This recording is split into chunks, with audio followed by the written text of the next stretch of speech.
when I wrote my first message to him in response to his profile, the first line of my message was, "You like tacos like I like ice cream." And when he tells the story, he says that's probably the sexiest thing anybody's ever said to him. That sparked a conversation about, where do you get the best tacos in LA? What's your favorite ice cream? And our first date was ice cream. Our second date was ice cream. And then in the first probably year of our relationship, and we've been together for 3, we're both entrepreneurs. We're super creative. We're super gregarious. And we took all the creative energy, the energy vortex that was born when we got together, and created Tacos and Ice Cream Los Angeles, where we run around LA and we eat street tacos and we take pictures of them, and then we eat ice cream and we take pictures of it and we post it on Instagram and on Facebook. And that's how it was born. You're like the Yelp for just tacos and ice creams. I love Right? it. Welcome to the RockstarsRocking podcast, powered by Voluntary Disruption, a show dedicated to people who are crushing their business and life goals. These are bite-sized conversations with leading rock stars in their respective industry who are pumped to share their story to help drive you to the next level. So, are you ready to rock? Speaking of rock stars, here's your host, Eric Silverman.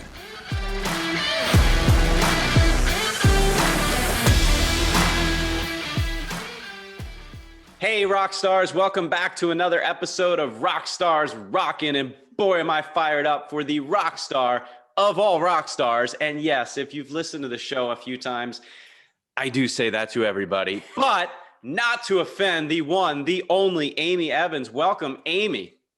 Hey, Eric. Good to see you. Oh, man, I'm so pumped. Guys, for those of you that don't know Amy, let me tell you a little bit about Amy. I've known Amy for years. Amy is the president of Colibri Insurance Services out of the greater Los Angeles, SoCal area. She is also the founder of the AlignWomen Podcast and the AlignWomen Leadership and Networking organization for professional women. We're going to talk about all that. And we're also, stay tuned to the end, because we are going to talk about tacos and ice cream. So get your taste buds ready. Are you ready, Amy? I'm so ready. All right, perfect. Well, Amy, I want to start, no disrespect to the insurance and employee benefits industry, because that's my full-time gig too, but I want to get the boring stuff out of the way for a minute. It's important. It's vital. It's mission critical. We do it for a living with passion, but it can tend to be on the boring side for people that don't really care about insurance and employee benefits. So can you just tell us a quick little summary about your benefits business, how you got started and how long you've been doing it and what you do? Yep. Fell into the insurance industry about 20 years ago, worked for a company with a duck as a mascot like you did, and then left that company after about 10 years and went to work for a big national insurance brokerage to learn the employee benefits business. And in 2015, left there and started Colibri Insurance Services in Los Angeles. So we just celebrated our 5th anniversary, and I'm super happy in this business. It has been very, very good to me, but I agree with you. It is not super sexy and not necessarily super dynamic, although we can nerd out on it when we need to. So that's the short version. And I continue to run that agency. It's my full-time job, serving clients, helping them with their employee benefits in Southern California. Well, I would tend to agree. It's definitely not the sexiest of industries or career options, but it is important. We can both agree with that, and folks listening can probably agree as well. Real quick, tell me where the name Colibri came from. Yeah, it means hummingbird in French and Spanish and Italian. I speak fluent French because I double majored in it in college. I took it for about a total of 10 years. Wow. And really, if I can get it on camera, I have a hummingbird tattoo on the inside of my left wrist. And I had the tattoo long before I had the agency. But when I was thinking about what I wanted to name the agency, I had just recently returned from a trip to Paris. And I literally looked down at my arm in the car and went, Colibri, that sounds like a good name. And it worked out. So that's where the name came from. I love it. And I'm just impressed with myself that I actually say it right, Colibri. You do. But there may have been a little help from you years ago by making sure I say it properly. All right. So let's talk about something that you are truly passionate about. And I'm passionate about too, because I nominate myself as a member, even though I don't typically wear skirts or dresses, lipstick or makeup. And that is the AlignWomen Leadership Networking Organization for Professional Women. Hopefully you've seen over the years, I'm a big fan, a big proponent of furthering women, strong, badass women, as I say it all the time, on social media. And I was so excited when I saw you start this. Can you tell us about it, where the passion came from with respect to starting the organization? Yeah, the origination was me being frustrated with the networking opportunities that I had in Los Angeles. The way that business is done here in LA, and I'm not sure this is true everywhere, but for Los Angeles, for employee benefits, it's really a trusted advisor system in LA. So I'm not necessarily, I'm not usually interacting with the people who become my clients. They're not out at networking events and I'm not meeting them. I'm meeting the trusted advisors that serve them. So CPAs, employment law attorneys, HR consultants, those are the people I want in my circle because they're the ones introducing me to the people that I'm ultimately going to do business with. And I found that the traditional networking in LA was, and I'll use this phrase, I don't own it, but it was male, pale, and stale. I mean, we know the insurance industry tends to be that. And I'd say that Susan Combs, our rock star friend Susan. There we go. The first time she probably shared it with me. Yep, she's been on my podcast, so I plug to Susan there. Anyway, big plug to Susan. So that's true of the insurance industry. It's also true of the attorney industry and the accountant industry. And so, you know, I would go to events with 50 people where 2 would be women. And I just didn't like the format. I didn't like happy hour at the end of the day. I didn't like business card bingo. I didn't like the idea that I was supposed to collect as many cards as possible and do my pitch and pray and hope that somebody needed what I did. And so I rethought what I wanted networking to look like. And what I wanted was a room full of women who all offered professional services like I did, who all worked with small and medium businesses like I did, who were all in a business development role like I was. So they were all invested in making connections, being engaged, making introductions, looking out for their clients.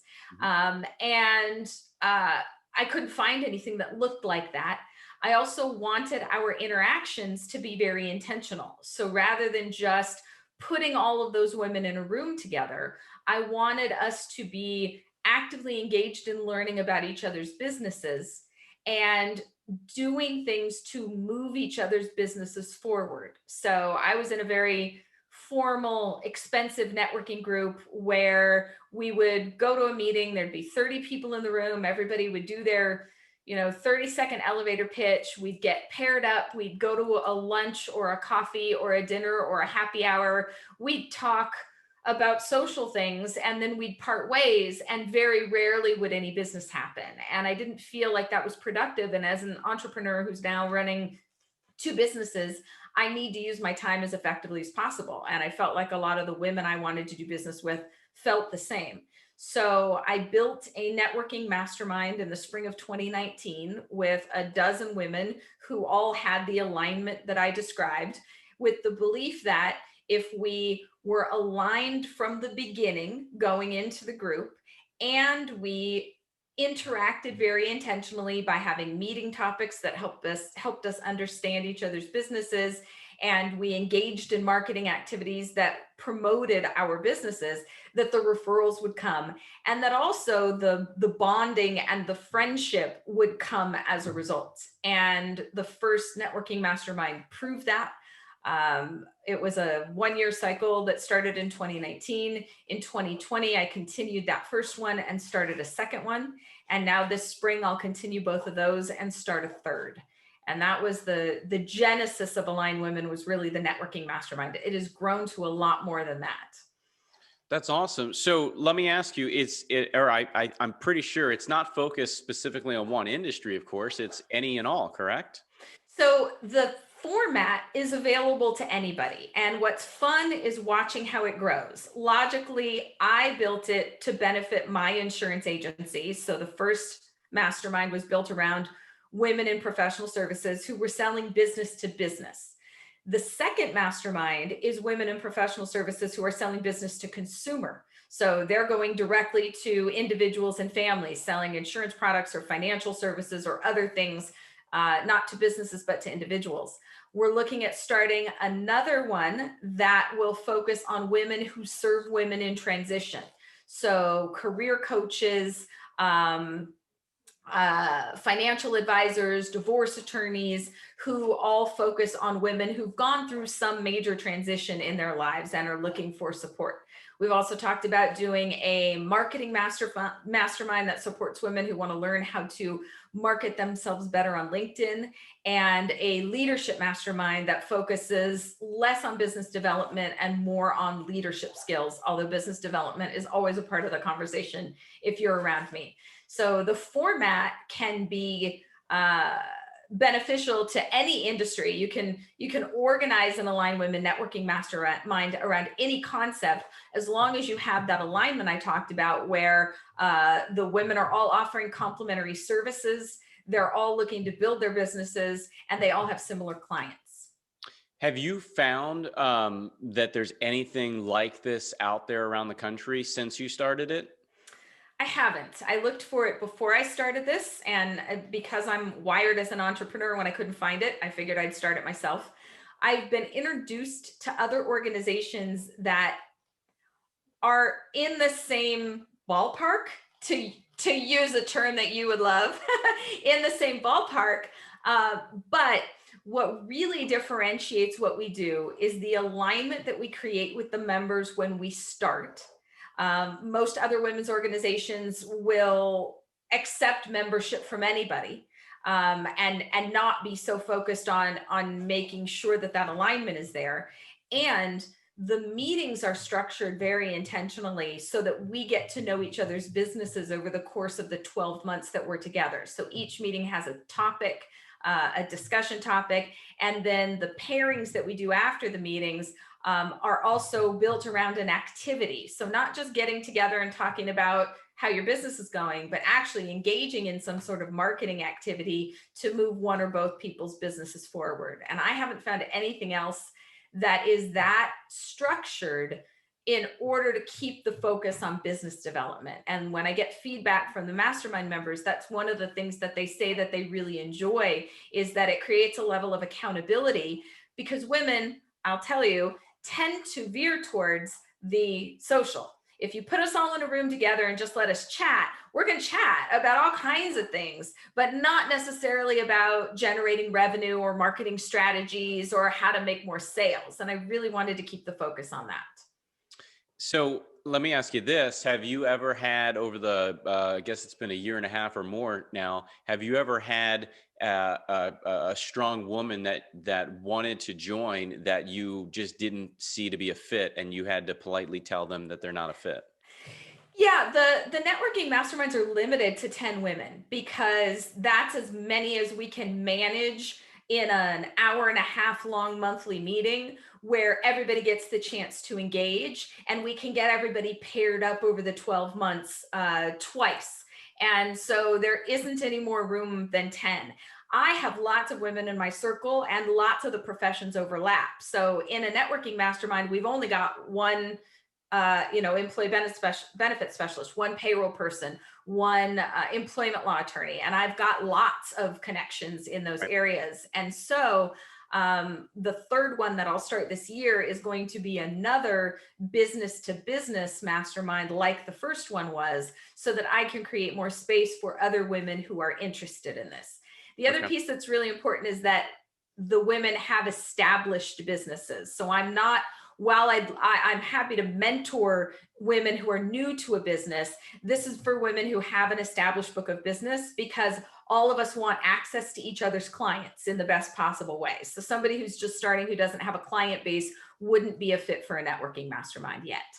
And I like that, the way you say that, because that's known going in. So Yes. you're basically level setting expectations that if you guys have a synergy and you bring that woman aboard, they know going in what the expectations are on both sides coming and going. So that's really, really unique. It's different than what I've seen in any networking that I've done or been a part of in any capacity. So that's really cool. Now, this is not a charity nonprofit event per se, and I don't want to use my terms incorrectly, but there is skin in the game on the part of the strong, as I would say, badass ladies. I mean, they have to be willing to invest. Is that accurate? That's true. There's a membership fee to be a member for the 12-month cycle. That is really important to me because, like you said, it creates skin in the game. It creates a level of accountability and a level of commitment and forces a level of engagement that needs to be there for this to work. So one of the things that I experienced prior to starting AlignWomen was being in a networking organization where people would start smaller groups, offshoots, with the belief that because there was synergy amongst 3 or 5 people, that perhaps we could create some more referrals if we split off and met once a month and had coffee or had lunch together. And what I found every time was that 3 or 5 people would buy into that idea, but without anything to get them committed, no time commitment, no specific number of meetings. Eventually it fell apart. In 2 or 3 months, one person wouldn't be able to make it, and then 2 people wouldn't be able to make it, and then everybody else would go, well, if nobody else is coming, I'm not coming either. And so the financial commitment is really important in order to keep everybody engaged. It's also, with 10 people, if one doesn't show up or one's not engaging at the same level everybody else is, it's really obvious. So like you said, setting the expectations going in is really, really important for the success of one of these groups. And I really like that you made I don't know what you would call it, like a letter to the public, or I read a letter that you just wrote where you talked about how with passion, you're not looking for sponsors or vendors to host or sponsor anything that immediately and moving forward. And I don't know if it's in perpetuity, you can tell us the story, but that for now, at least, you want to make sure that everything is funded, sponsored per se by Colibri Insurance. Is that accurate? Did I mess any of that up? No, you didn't. I'm honored that you would notice that and bring it up. I call it my integrity pledge, and it was really born out of this thought process that I was engaged in. I started the organization in 2019. There was a membership fee for the first mastermind. It was not a huge membership fee. It probably covers the expenses of running the mastermind for a year in terms of my time organizing the meetings and the Zoom subscription in order to support it. But it was certainly not a profit driver. It was always intended. The mastermind was intended to generate referrals for my insurance business. That was the profit driver, and it has done that, and I am happy with it. The financial commitment for the masterminds is really more about making sure that the members are committed. It's not a big revenue generator for me. But what I noticed as the organization grew to more masterminds, to a Facebook community where we offer courses, to a podcast, is that when I started getting external coaching from wonderful people with good hearts who had great business ideas, it was a natural chain of events for them to start looking at how to monetize this. So with the podcast, conversations started about how to get sponsors to cover the expense of producing the podcast. With the community, conversations started about doing revenue shares with people who wanted to come in and maybe do a free webinar, and then at the end of the webinar offer access to a course that they were offering, and then they would do a revenue share with me. And while all of that was totally reasonable and normal, a standard business practice in groups like that, and a standard business practice with sponsorships, what I noticed is that it started to change the way I assessed opportunities. And I didn't like that. That didn't feel good to me. I didn't want the motivation for having a sponsor to be that they were willing to write a check, and not that I felt that what they were doing was aligned for my audience, or I didn't want anyone's perception to be that I was promoting a course in the group because there was a revenue share on the back end. And I've never had a guest on the podcast or promoted anything that I didn't feel 100% was in alignment, but I didn't want the perception to be there. And I didn't like the way I started noticing my thought process changing. So I put an end to it.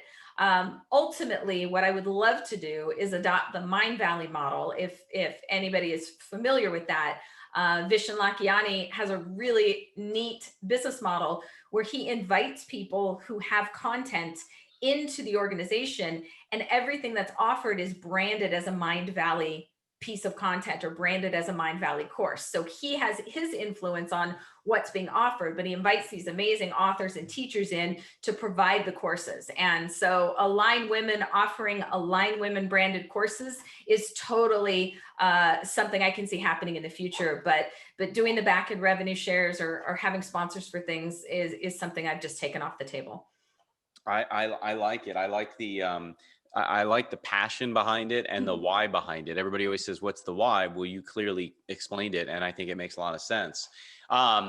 In the last few minutes, do you mind if we have a little fun? I would love to talk about tacos and ice cream. Does not necessarily have to be in that order. But for those that don't know, Amy is the co-chief taco and ice cream taster, for lack of a better word. Yep. And my first question is not even how this came about, which I do want to know. That's my second question. My first question is, what's your favorite, tacos or ice cream, if you had to pick one?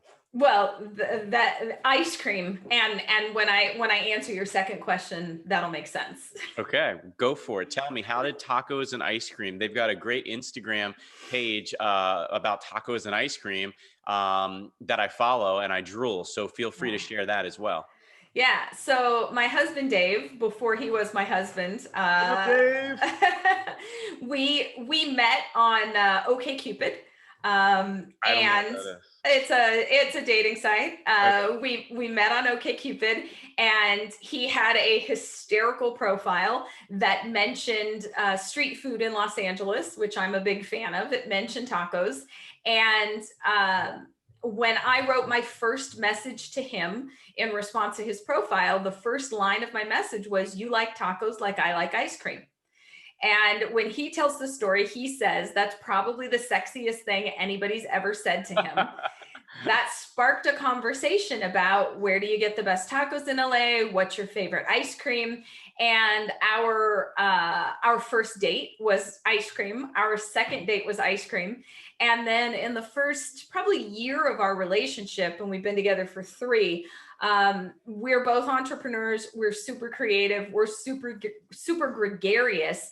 And we took all the creative energy, the energy vortex that was born when we got together, and created Tacos and Ice Cream Los Angeles, where we run around LA and we eat street tacos and we take pictures of them, and then we eat ice cream and we take pictures of it, and we post it on Instagram and on Facebook. And that's how it was born. You're like the Yelp for just tacos and ice creams. I love like the Google reviews. And she's not kidding, guys. I've followed it ever since it's been born as an Instagram page. What's the handle, by the way? Oh, God. I'm pretty sure it's Tacos and Ice Cream Los Angeles. Okay, there you go. Dave's in charge of the Instagram. And if you type that in Facebook, you'll find it as well. It's a page on Facebook. Okay, there you go. I think I follow it there too, but I always see it more on Instagram. Yeah. That's awesome. So tacos and ice cream. Let me ask you, the small businesses, let's throw them some business. I don't have 5 million followers here yet. With you coming aboard, maybe we will. But is there 1 or 2 places for tacos and ice cream you can think of off the top of your head that we can plug here? Sure. For tacos, I will say it's Angels Tijuana Tacos, and they are on Instagram. Not all the places we go to are on Instagram. These are still street vendors that are setting up pop-ups on the sidewalk. We don't typically go to trucks. We actually go to the street vendors that are setting up tables. Angel's Tijuana Tacos ticks off a heck of a lot of boxes that makes them, in our opinion, the best in LA. So they have a beautiful al pastor, which is that big sort of tower of meat that looks like shawarma that rotates on a spit. That's usually pork. It's seasoned. It has a really interesting history that comes from the Middle East and then went to Mexico. And it's not always done right, but Angel's does it just perfectly. So their al pastor is excellent. They have handmade tortillas on site. So not every place does that either. They'll bring bags of tortillas, but Angel's makes them handmade. They are chewy and puffy and delicious. They also have really good aguas frescas. So when they make the big plastic containers full of horchata or lemonade or strawberry lemonade or watermelon, theirs are really, really good. And then their salsas are really good. And all of those things, you can find lots of places that are good with one or two, but it's hard to find a place that lines all of those up. And even better, we moved about a year ago to Eagle Rock, which is Northeast Los Angeles, and Angel's opened up a location that's about 3 minutes away from our house. So not only do we think they're the best in LA, but they're super close to us. That's awesome. Well, listen, next time I'm out in your area, and I'm not getting out there as often as I used to, because we used to party like crazy, right? Wink, wink. Party just means go to dinner, by the way. But we're going to have to go to that place. My treat, I will have all the meat. You can have my tortillas. And I'm all in. I'm excited. All right. Well, listen, I appreciate you coming on, Amy. Before we let you go, where can folks find you and reach out to you? Yeah, easiest way is to go to AlignWomen.org, AlignWomen.org. There's a link to the podcast. There's a link to my LinkedIn page. I'm super active on social media, and that is the best place to find me. Okay. And what about the boring, not so sexy insurance website? Yep. That's ColibriINS.com, ColibriINS.com. And as Amy said, she is very active on social. You can find her on LinkedIn. You can definitely find Tacos and Ice Cream LA on Instagram. Amy, it's been my pleasure. I appreciate you so very much. Thanks, man. It was good to see you and good to chat with you. Absolutely. And listen, for everybody watching this on YouTube, for anybody listening, wherever it is that you love to consume podcasts, please, by all means, do me a favor. A nice short little written review would be amazing if you're so inclined. And don't forget, 5 stars would totally rock. So for everybody behind the scenes at the RockstarsRocking podcast, because I promise you, I'm not doing it all. I'm Eric Silverman. That's Amy Evans. And this has been another rockin' episode of Rockstars Rocking. Thanks for listening. Thanks so much for tuning into this episode of the Rockstars Rocking podcast. If you haven't done so already, make sure you're subscribed to the show wherever you consume podcasts. And if you feel so inclined, please leave us a review. 5 stars would totally rock. Until next time, Rockstars, keep rocking.